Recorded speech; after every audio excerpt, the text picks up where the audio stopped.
Nice to see everybody tonight. Lisa Palladino here with Jackie Hines. If you don't know me, I am a nurse midwife and a lactation consultant in Staten Island, New York. My lactation practice in the last few years has specialized in the treatment of tethered oral tissues, or Tots, tongue tie, lip tie, and other oral restrictions that prevent babies from breastfeeding successfully. And I like to talk about the team approach to breastfeeding management and the team approach to treatment of tongue tie. So tonight, I have one of my team members, Dr. Jackie Hines, who's a physical therapist, and we work together on lots of moms and babies. So good to see you, Jackie. Thanks for joining us today. Thank you for having me. So just introduce yourself, Jackie. Tell everybody about your background and what you're doing now. You're in New Jersey, right? So I have a practice in New Jersey. My main office is in Red Bank. I also have another location in Morristown, and that office is primarily the patients there are primarily being seen by another therapist named Danielle Redeker, who also does the same work that I do. So practice-wise, I'm a doctor of physical therapy. I'm certified in neurodevelopmental treatment and also CranioSacral Therapy. I work throughout the lifespan, so I do get to see the moms and babies and dads and grandparents and all ages, all diagnoses, but I do have a love for all these little babies with breastfeeding challenges. It's really been wonderful to be able to formulate a team working with dentists, lactation consultants, and other therapists, feeding specialists, and occupational therapists, myofunctional therapists, all working together towards the same goal to help these babies. So I really am excited to be here to share what it is that I do and how we can all work together to help. Yes, and as you say, through the lifespan, right? So I know that what we have in common is when I treat a mother and a baby, when I see people for lactation, it's not just the baby, it's not just the mom, it's the mom, the baby, and then the feeding together. And I think you have that commonality in the way you treat as well, right? I do, yeah. You can't separate the pieces. Right. And you have to look at all the pieces, which is, I think that's one of the reasons that we work so well together, because we understand that, right? So really, one of the first questions that came up on when we posted that we were going to have this tonight was, what is CST? What does CST stand for? So tell us about that. Sure. So CST is an abbreviation for CranioSacral Therapy. So the technique that I am trained in is created by Dr. John Upledger.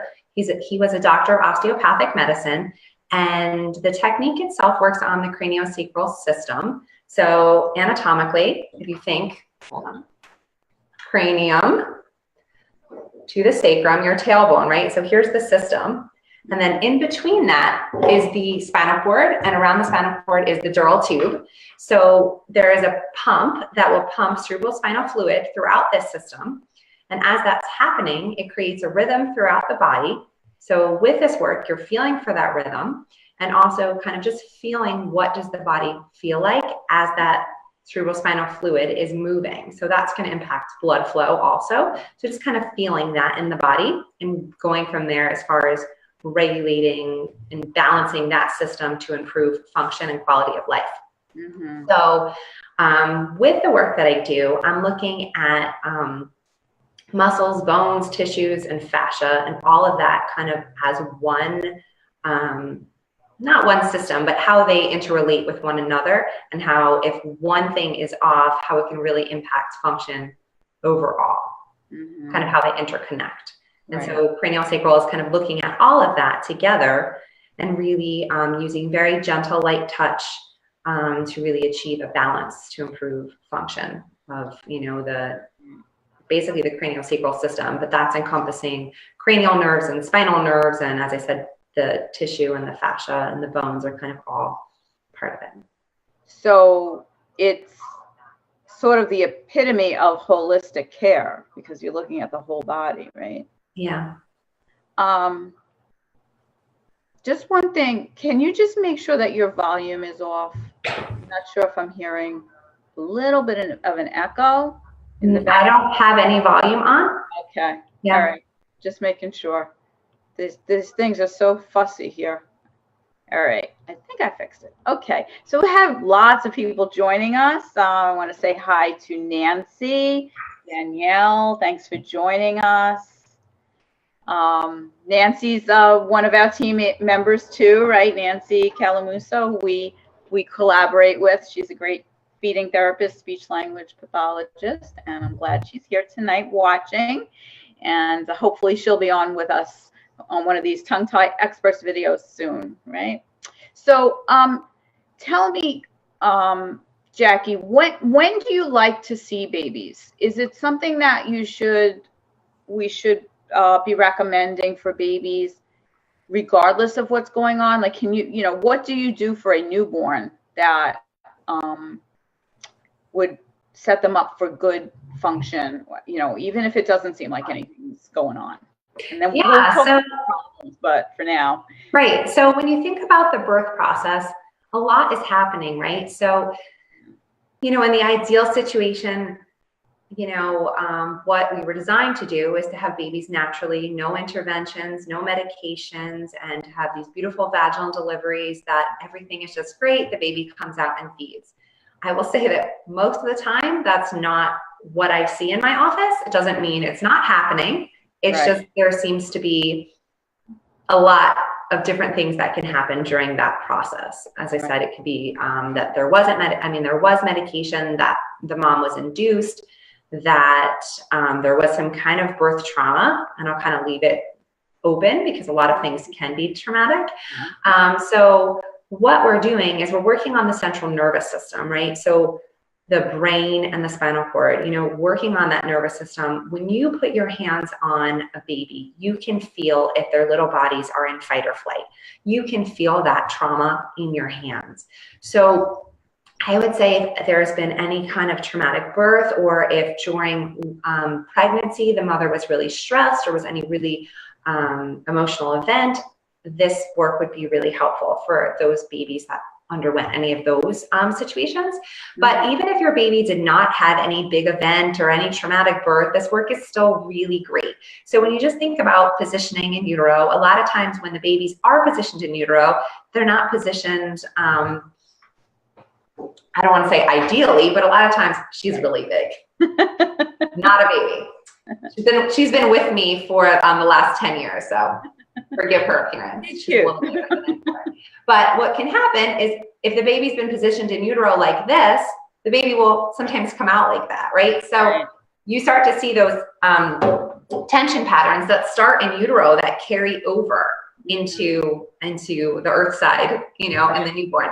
So you start to see these restrictions. So, you know, any babies with tightness, or if you see babies that literally have no neck that are here, those are babies we need to create space. We need to allow that, you know, at that cranial base where it's meeting the spinal cord, we need to allow that to release so that those cranial nerves can be optimally functioning, that the baby can have, you know, range of motion in their neck.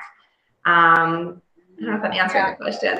So when I see a baby for breastfeeding, if things aren't going well, and one of the things that I hear a mom will tell me is that the baby nurse is better on one side than the other. And that's a clue for me that they need you, not just me, because usually if there's tightness on one side, the baby will pull that way, right? And then and I can assess that and send them to you.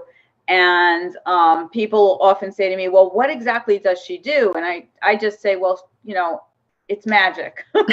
and I've got to give you credit because you said you can feel. Not everybody can feel. You've got gifted hands and lots of practice, and you do amazing things with babies. So that tightness on one side that pulls to one side, that's called torticollis, or is it not always torticollis? Is it just? Well, I will say torticollis by definition is wry neck.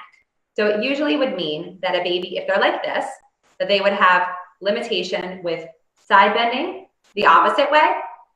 And so this typically goes together. Side bending one way, rotating the opposite.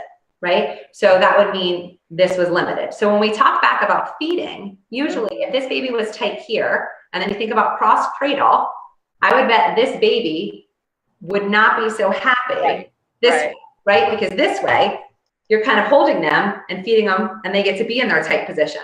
But when they're this way, this is their tight position, right? And you know, so you'll find, or it could be the opposite depending upon positioning, right? But anytime that tight side is being put on stretch, you will see that there will be a more difficult time feeding on that one side. And then once you're aware of this, you know, for the lactation consultants that are listening that might not have as much experience looking at things this way, once you're aware of this, it just changes my perspective completely. Because I learned, oh, well, if the baby, maybe the baby just is uncomfortable on that side, so flip them over. Instead of getting to the root cause of why aren't they uncomfortable on that side, right? So when you start seeing, you know, you've opened my eyes to notice those patterns in babies, and it just helps me to more completely, you know, take care of the couplet, because if the baby can't move, they can't latch. So so let's get to tongue tie itself. You know, I preach the team approach, meaning we need all of us, right? And the tongue tie, for anyone listening that doesn't know what a tongue tie is, or a lip tie, it's about the frenum, right? The frenum is the pieces of tissue that hold the tongue down or hold the lip up here, or can be tight over here, called buccal ties. And they prevent the mouth from opening fully, prevents the tongue from lifting completely, doing the motion that it needs to do to breastfeed. So the tongue needs to lift up and in a wave-like pattern, not just the front of the tongue, but the back too, and the mid to the back. So if that's restricted, we call it a tongue tie. If the lip is restricted and the lip can't come out, we call it a lip tie. And so I do see a lot of babies that have, moms may think that, or notice, or one of the pediatrician or a nurse may say to them that the baby's tongue tied, and they'll go to have the procedure to release it. They'll have either a scissor or a laser release, and things don't get better automatically. And what I've found is that it's not always about just that piece of tissue being free. If the baby can't move their neck, it's going to still pull back. They still can't extend their tongue, right?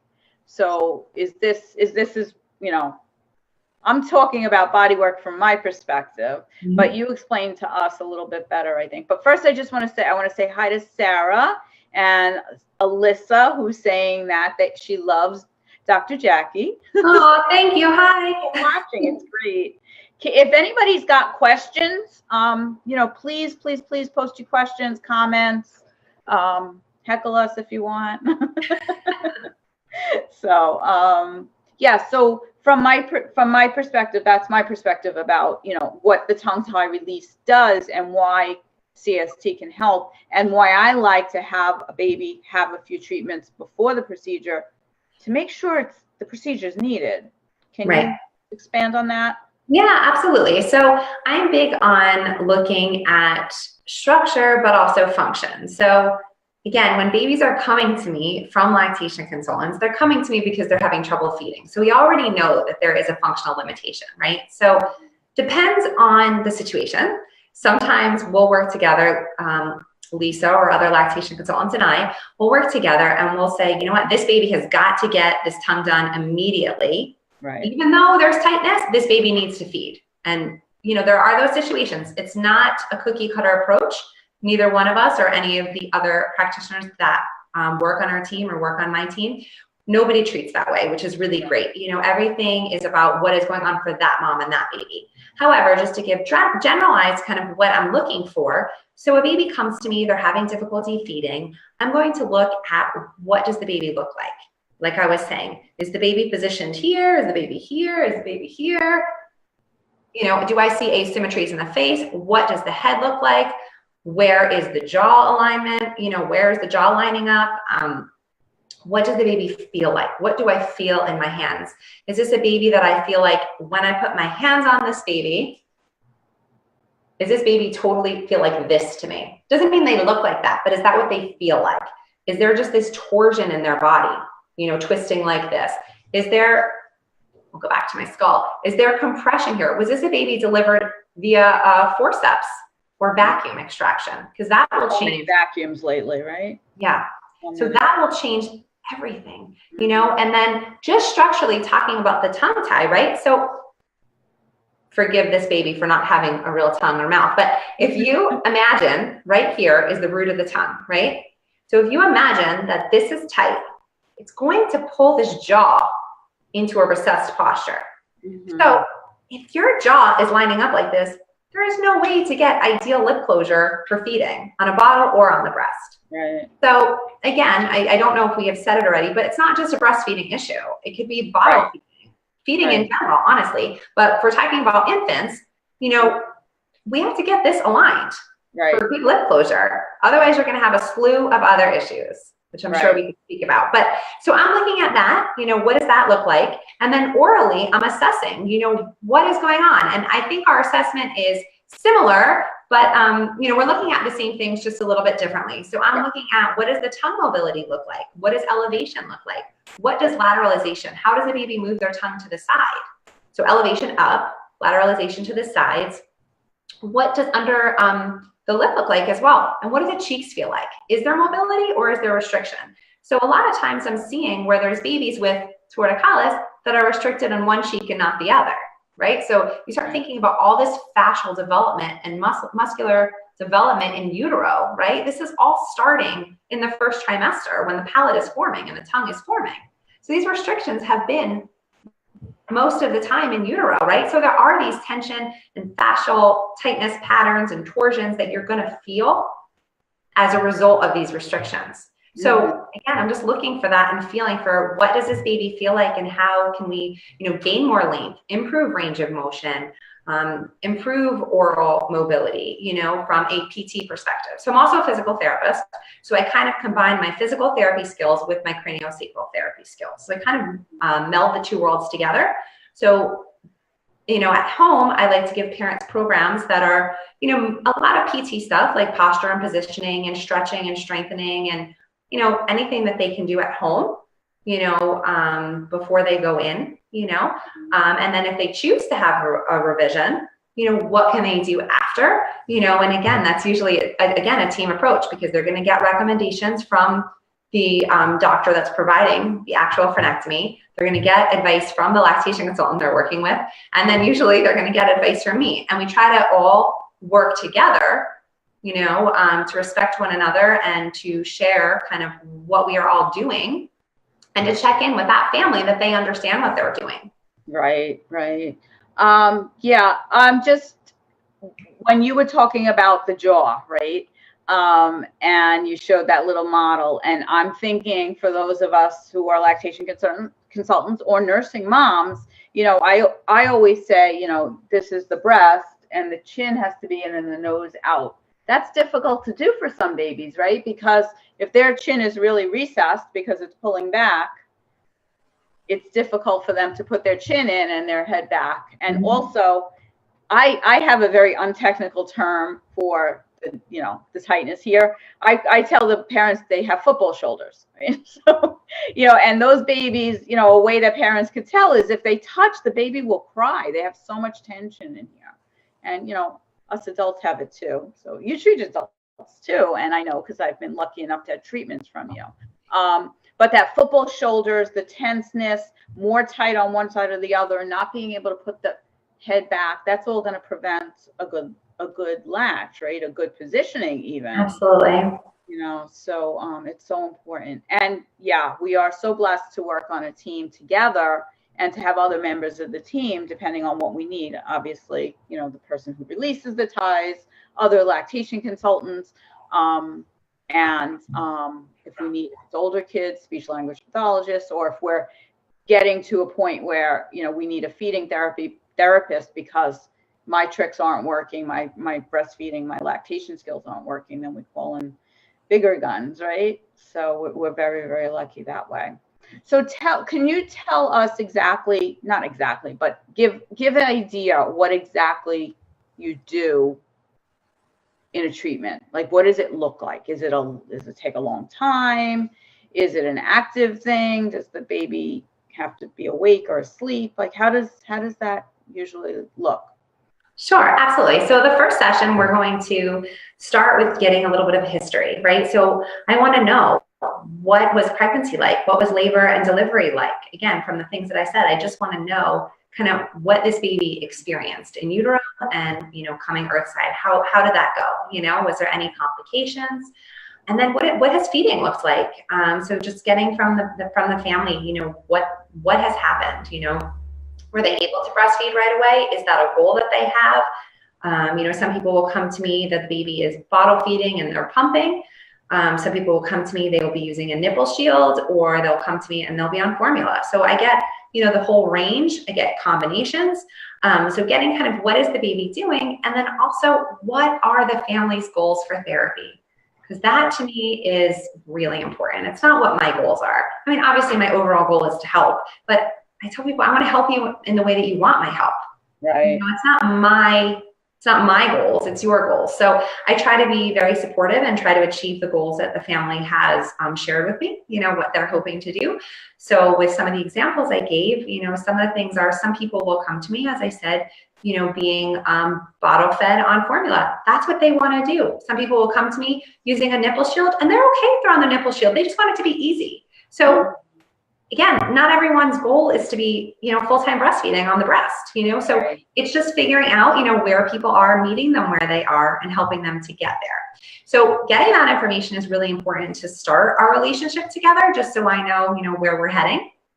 And then, after I get that information, and while we're talking, I'm already, assessing the little baby. I'm watching the whole time from the moment that babies come into the office. If they come in the car seat, I'm looking, how are they positioned? Are they favoring one side? Are they sitting, straight in midline? Looking at that from the beginning. So when I get my, hands on the baby, I start by looking, the baby's usually fully clothed. And if it's a little one, I try to keep them, if they're with mom or dad, but whoever they're with and comfortable with, I usually will assess the baby on the parent's lap, because usually that will keep their nervous system pretty regulated. And if the baby does want to feed, I can do everything except an oral exam while the baby's feeding, which is really helpful. Well, I can't really look at them in tummy time while they're feeding.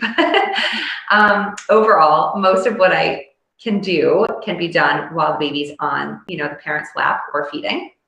So my goal is to keep that little baby's nervous system pretty regulated. Because again, just to remind you, we're working on the central nervous system. So the more regulated, the easier and more received the treatment will be. It doesn't always happen that way. So if any of the moms are tuning in, that have been in the office, it's not always common and peaceful, but that's the goal.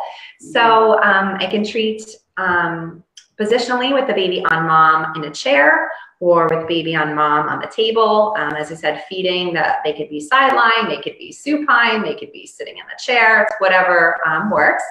And then, I'll start usually looking at cranial shape. What does the cranium look like? So I start there because it's really important to me to kind of just get a little bit of an objective measure, kind of what am I seeing, right? So again, going back to this little cranium, I mentioned vacuum extractions and forceps, but that's not the only reason cranial bones can get compressed. So if you look at the cranium, you see that there's these spaces, right? And suture lines. So all of this is totally normal. The baby has a soft spot, right? Soft spot, right? So that's there. So what happens when a baby is born? These come together to come out of the mother. Right. So if a baby is born, sometimes they overlap. Sometimes that doesn't happen. They have to overlap to get out of the birth canal. But if the baby's not born that way, they don't necessarily get the opportunity to do that same motion, right? So it just changes things a little bit. So what you might see, or from a delivery with forceps, squeezing here, right? Or a vacuum, which can come here or here to get that baby out, you might start to see some asymmetries. So those also can happen post-birth by positioning, right? So we talked about these tight babies, right? So they're weight bearing on this side of the head more. So you might start to see, what people will say like a flat spot, right? You start to see this flattening here. So as this gets flat, it sometimes causes all of these, well, not sometimes, it does cause these bones to all shift. So why that's important is because as they're shifting, if you could see the suture line here, right? You've heard people talk about TMJ. So temporal bone, temporomandibular joint, right? TMJ is here. So I talked already that this jaw with the tongue tie is often pulled back.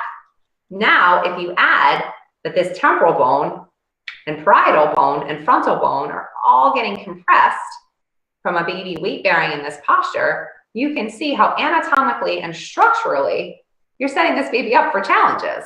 Right. So if you already have a retracted jaw and you have these cranial compressions, how are you possibly going to have good jaw range of motion? Right. So you're just not in an ideal anatomical position to be successful for feeding. Right. So that's one of the first things I look at. What does the cranial shape look like? Am I noticing visually any compressions? And I like to talk about it with the families, and I like to point out what it is that I'm seeing so you know what to look for from an objective and structural basis, right? So then I'm going to look at range of motion. So I'll use my big baby. Look at range of motion. So if I'm coming from behind here, again, what does this baby look like? Can I turn their head? Can I rotate their head and neck? I wouldn't do it by grabbing their head like that, but quick just demo of, you know, again, range of motion. What does that look like? What does that feel like? Looking is the baby here, right? Because then you start to think about at the cranial base here, you have your spine, right? So if this is what you're seeing, there's all compression of those cervical vertebrae into all those nerves too, right? All those nerves are all squished in there. Right. So you're getting cranial nerve compression. Yeah. You're getting compression of the cranial nerves. You're getting compression just into the spine, right? So again, remember I said you have that dural tube that surrounds the spinal cord, right? And you have all the fluid moving in there. You have the spinal cord, all the spinal nerves. All of that's going to get impacted, right? So again, just noticing that, right? What am I noticing? What am I feeling? So again, then going back to just observing the baby, what am I seeing in the face? Are there any asymmetries in anatomy, just visual, structural? And then is there anything musculoskeletally, more from a motor perspective, movement and motor? So is this a baby that opens her jaw like this? Is this a baby that smiles and one side goes and the other side doesn't? Is this a baby that has, you know, an eye droop? You know, what am I seeing? So kind of gathering all of that information is really important. And it's done pretty quickly, you know, just looking at the baby, but noticing, because all of those things, when I see these asymmetries, that could be playing into obviously feeding and cranial nerve compression, right? So again, just looking at that. So can we just talk a little bit about, you know, we know what happens in utero, and it's hard. I mean, it's possible to prevent some of that, but not as possible as what happens after the baby's born.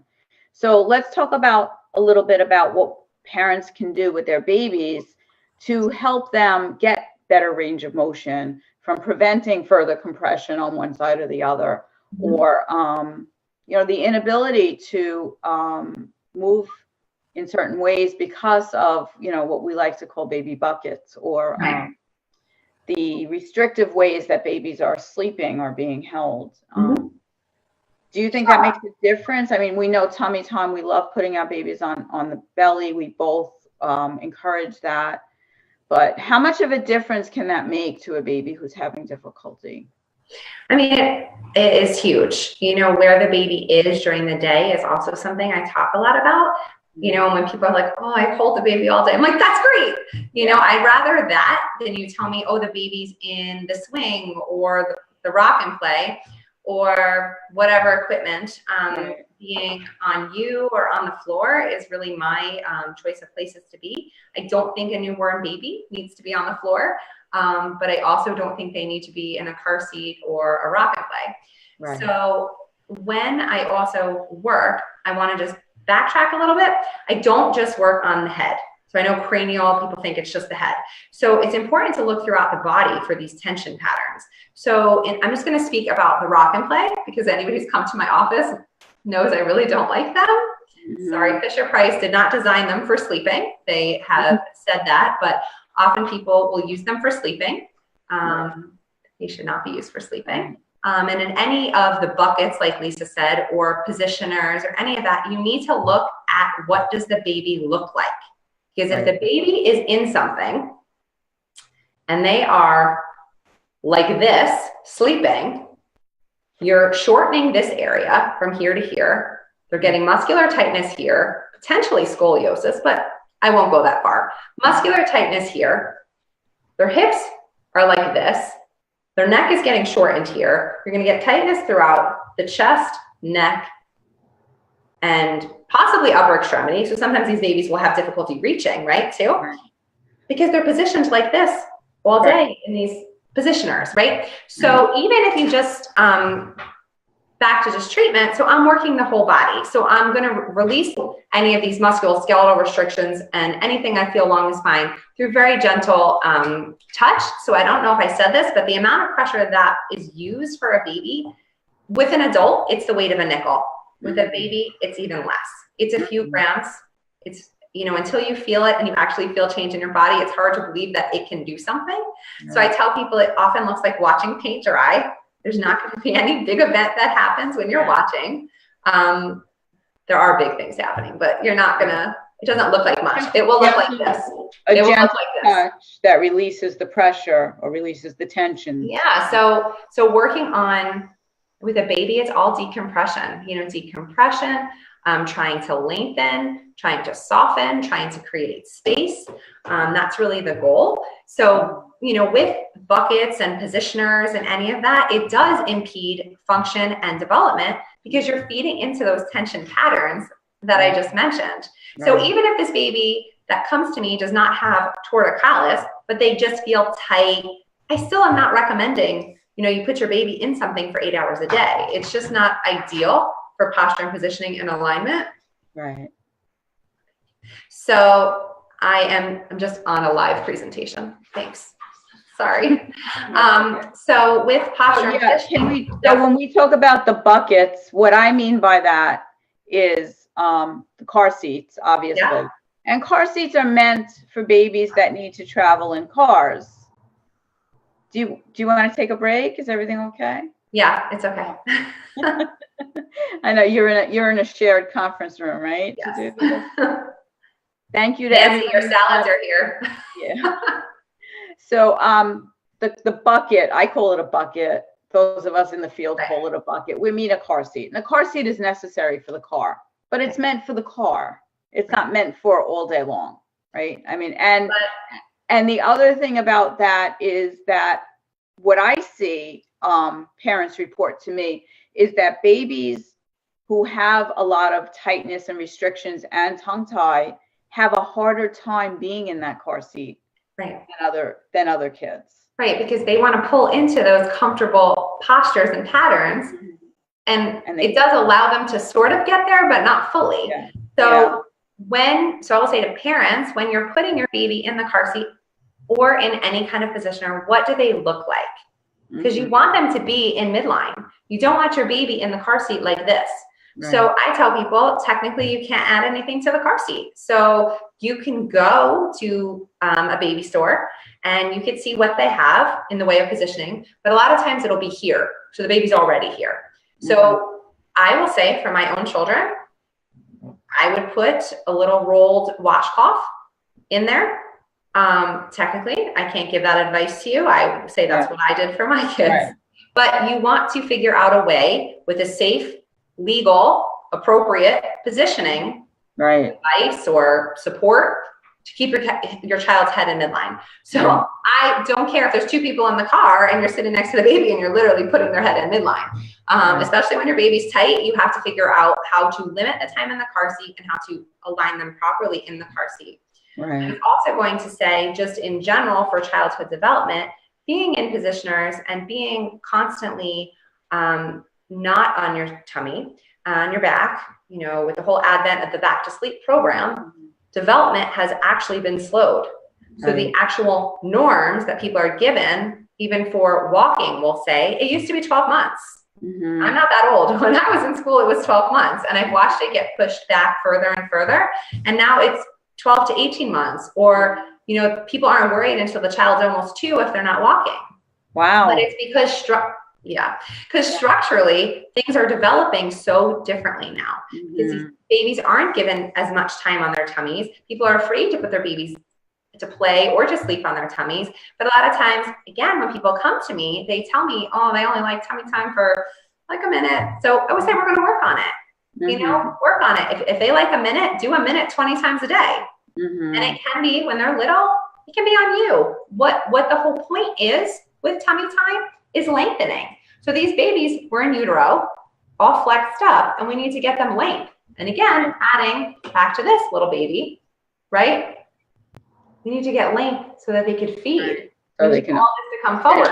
Right. So if they're constantly in flexion on their back, they're not going to get it. So if we have them on their tummies, they get the opportunity to lengthen. Right. So that way they can better feed. So you use the nice terms. I usually say, your baby's all curled up. He's got to uncurl. So, one of the, the Back to Sleep campaign, I like to tell people that I think there's been so much fear that people believe that their babies aren't allowed to be on their bellies. Instead of thinking about back to sleep is safe for sleeping, there's the fear of you never put the baby on the belly. And there's a myth that I hear that the baby can't be on its belly until the umbilical cord falls off, which I don't know where that came from, but there's, no evidence behind that.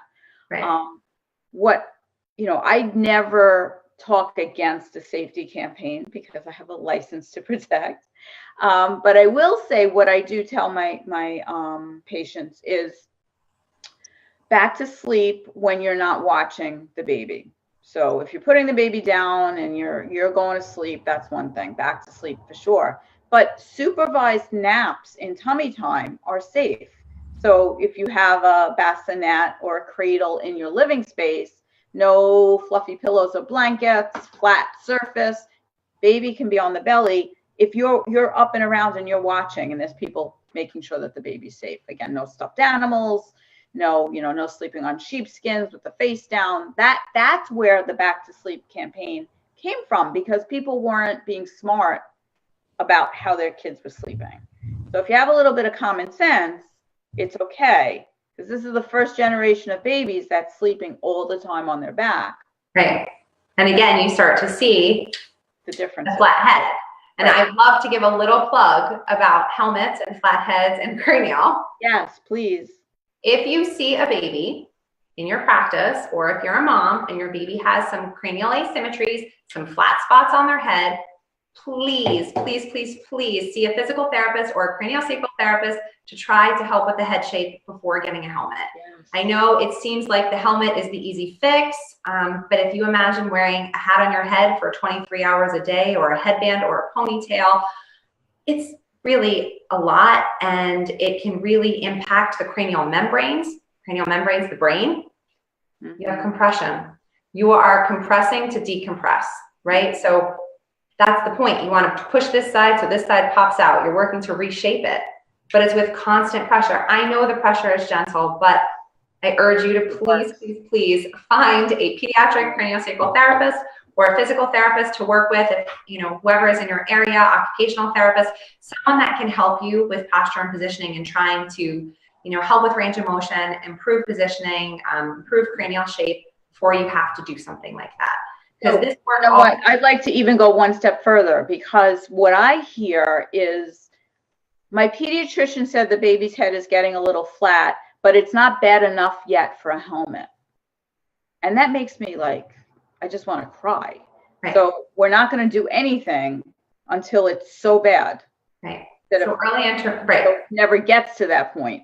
So that's another thing for parents or for lactation consultants to know, that there's treatment even before that need for the helmet is there. Right. It's like almost early intervention. Yeah. And then the other thing that we're talking about I forgot to mention occupational therapists on the team too. I hope I'm not leaving anybody at chiropractors.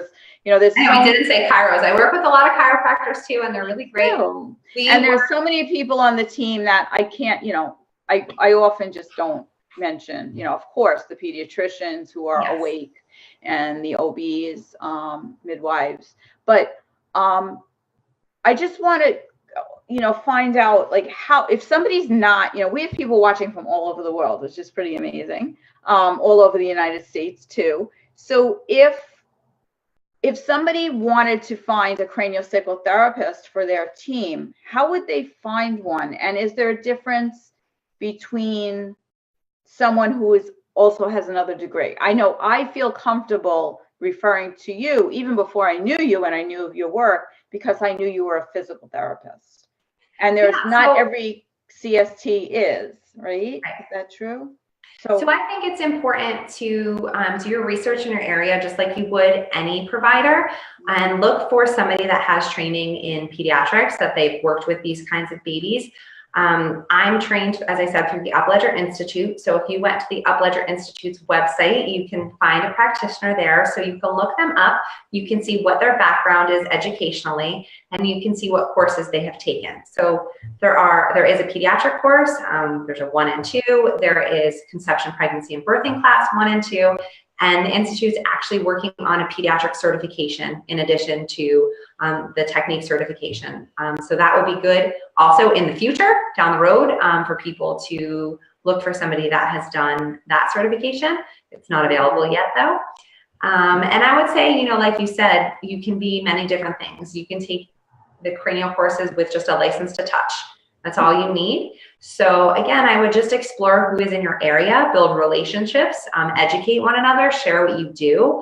And I think working together as a team to create a team, to become educated together, all with a common goal, and making sure that everybody has the skill set that they need to have to provide that service and to stay in their lane, as some say, you know, to really all work together and collaborate. I think you'll be able to build a team nicely that way. There also are other schools of thought for cranial work. There's biodynamic as well as craniofacial therapy. So those are professionals that you can also look for and see if they fit into, you know, what you are looking for in your team. The other thing I just want to say, we brought up chiropractors, and I just want to touch upon that really quickly, because people ask me, should I get chiropractic when I get craniosacral? Do they, you know, cancel each other out? Are they good to do together? Is it better to do one than the other? And so my advice with that, and I'm not a chiropractor, but what I usually say is we are two professionals working towards the same goal, right? So we have the same goals. We want to improve range of motion. We want to improve the function of the central nervous system. We want to improve the well-being of this baby. We just go about it in different ways.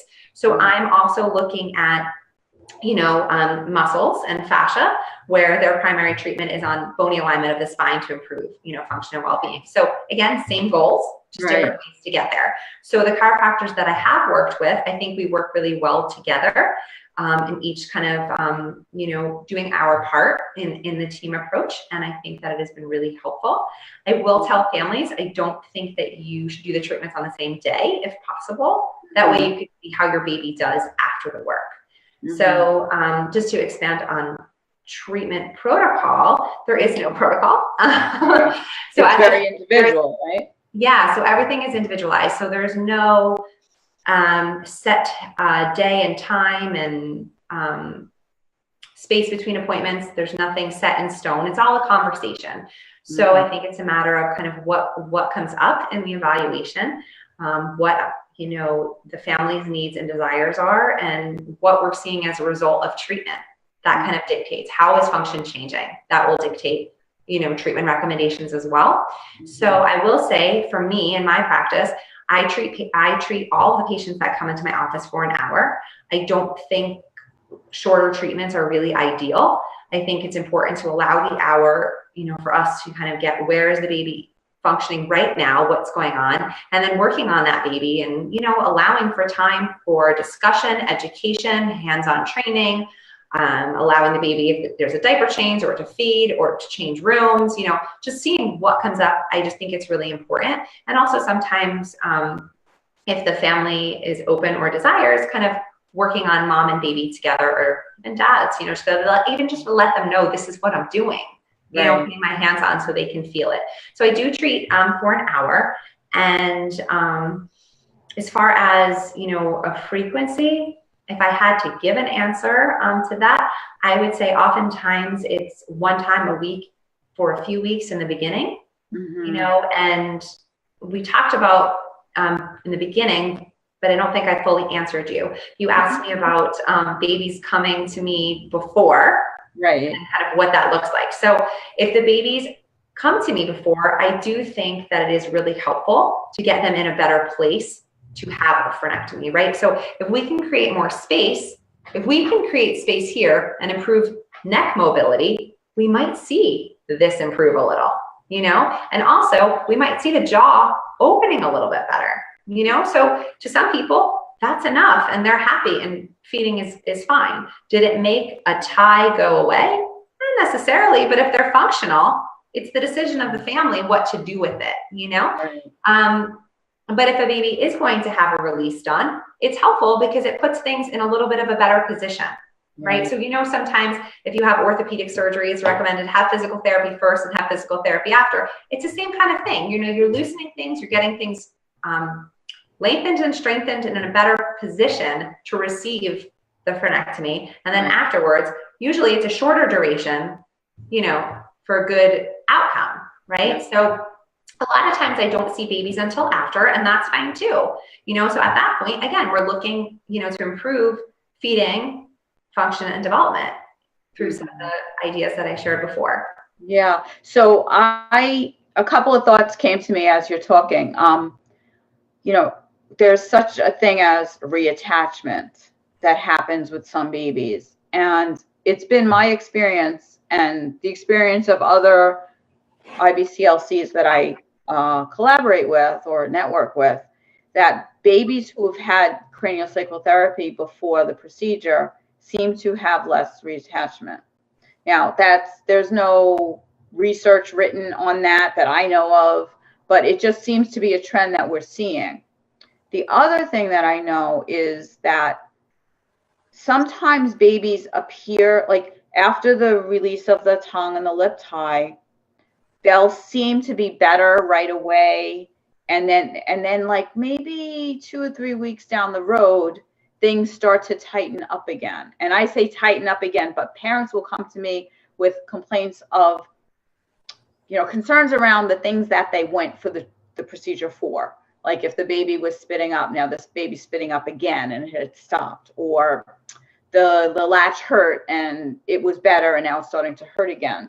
And I always recommend CST or chiropractic, depending on the situation, before I send them back to the surgeon, because sometimes it's just a retightening. It's almost like it's not the tongue. It's not what's going on under the tongue. It's what's going on in here that's pulling back again. So I'm sure that I know that's your experience as well, because we've done that, right? And then, you know, so that's the advantage. You know, some people, I know that a big controversy with this whole issue, you know, of tongue tie and bodywork and even IBCLC care is financial, and it costs money. All of these treatments cost money. But what I like to explain to parents, and hopefully a lot of them understand, is it's prevention. You're spending money on prevention of things that are going to happen down the road, and there's almost not a price tag for that. But especially if you're going to prevent the baby from having an additional procedure that they may or may not need by having additional body work, right? You're going to save. It may cost more money, it may take more time, but it's the prudent thing to do to at least give it a try so that you're not going through that procedure again. Right. And what I try to tell families, I know I can't predict, I wish I had a crystal ball, how many sessions it will take and how to get the baby more functional in 3 sessions or less. You know, I can't promise that, but what I do tell parents is you should see change. So regardless of which practitioner you're seeing, the goal is for change. And also just to say, you know, as somebody is working on your baby or your patient or client's baby, you need to be aware that the change that comes up might not be why they sought out therapy. So sometimes people will see me and they'll say, the baby slept for 7 hours straight for the first time. I'm like, fantastic. I'm like, what that means to me is that we calmed that central nervous system. We got that baby in a calmer, better place to self-regulate, right? Doesn't mean they're going to sleep 7 hours every night, but in that moment, that baby felt so calm and their body had released so much tension that they were able to sleep. Or they might say, wow, I didn't even notice the baby wasn't going to the bathroom every day, and now they're having bowel movements every day. Fantastic. You know, so things like that might be what you notice before you say, oh, the latch feels better. Or it might be, I think they're sitting up a little bit less, before it's a pain-free latch. Or the latch might be pain-free, but it might take a little bit of time for the torticollis to resolve. But ideally, all of this should happen, and it should be a blip in the radar. It shouldn't be something that's going on for 6 months. If somebody comes to me for longer, it's because we're just working on function, development, wellness, and just care and moving forward together. So I have some families that I see for a longer time, but if it's truly just tongue-tie restriction and, you know, feeding better, it's usually, I don't know, a handful or 2 handfuls of sessions. It's not an ongoing thing. So I try to explain that to people, and that's what you want to look for in your relationships with your providers, that they're really looking to get these babies to optimal function as quickly as possible and not make it a 6-month process. Right. And wrong to say, but the lactation professionals that may be listening tonight or in the future, I highly recommend developing a relationship with the body workers that you are going to refer to. This way you can communicate. I mean, we talk back and forth when we're sharing care of a baby with parents' permission, Jackie and myself, right, Jackie? So we will say, well, this is what I felt, you know, or this is what is going on, because there's things that we can communicate to each other that the parents may not be able to communicate as well, from what we feel, what we see on a professional basis, with the language that we both understand. And developing that rapport with someone is key to having that team for tongue tie. So I can't believe how fast this hour has gone. It's you know, it's 5 minutes to 9 already here in New York, New Jersey time. So I'm just gonna take a quick look and make sure there was no questions that we missed. I need my glasses for that. Sorry. Oh, Renee's here. Renee Pepia. She said, you know, babies love you. You know, babies love you when you get so many hugs after treatment. So that's for Jackie. And Michelle is here. Michelle Farfel, who's another IBCLC that we work with. And Nicole, and I won't mention last names because you don't have one there. And Nancy is still watching. And Sarah Klein and Liz Bustad said, can you recommend training programs? The Upledger course, right? Is the training program? So the Upledger is really great for learning craniosacral hands-on techniques, working with babies, getting comfortable working with babies. If you are also a therapist, physical therapist, occupational therapist, speech therapist, I highly recommend NDT courses just to go over development and get comfortable. I'm almost crossing disciplines a little bit. So most physical therapists don't do mouth work. I've been doing mouth work since I did my NDT training. So I think, you know, that's really helpful as well, just to get an idea for development and facilitation of movement patterns and inhibition of movement patterns. And what does NDT stand for? Sorry, neurodevelopmental treatment. Okay. Yeah, so, and also if you want to come to Greece, I'm teaching a class with Nancy Kalamusa. She's a speech and feeding therapist in New Jersey, and her and I will be heading to Athens on the, I think it's the 23rd and 24th. It's that weekend. I have a shared link on my Facebook page. So if you head there, Connectivity Therapy, you can find it. And we've posted Jackie's Facebook page and my Facebook page. If you haven't liked this page that you're seeing this on, Tongue Tie Experts, please like it so that you can get all of our information going forward and information, be notified when other events like this happen. And if you can go to my webpage, which is lisapalladino.net, and sign up for notifications. If I have your email, it assures me that I can communicate when we have like really informative things going on, or if there's news about tongue tie, or news or new developments about anything that we are learning about, because this is an ever evolving field, right? But I'm so excited about Greece. I'm going to come in your city. Just another shameless plug for my tongue tie course. The Parent's Guide to Tots is a video and handout course with a private Facebook group for anyone who is interested in learning, as a parent, learning about tongue tie. And for providers, there are, you can suggest this to your own patients. So if you don't have an education system, but you're a provider who's performing frenotomies, or you're an IBCLC who'd like to have an education system for their patients, and you don't want to make one yourself, I have it all done for you if you're interested in that. And if you sign up on my page, you'll get information about that. And I just would like to say thank you so much, Dr. Jackie, for being with us tonight. This has been so informative. Wait till you go back to Facebook and see how many people were watching, and all the nice comments and smiles and hearts and stuff like that. It's so fun when we see that afterwards. And I know that people will be watching this going forward too, because it's time when mommies are putting their babies to bed, right? They may not be able to be watching with us. But so thank you so much. Is there anything else you'd like to say before we go off? Just thank you for having me, and thank you everyone watching, and please seek out someone in your area, and it's really, really helpful for babies. They'll really appreciate it. Absolutely. All right, everybody, have a good evening. Thank you so much for joining us. All right, thanks. Bye. Bye.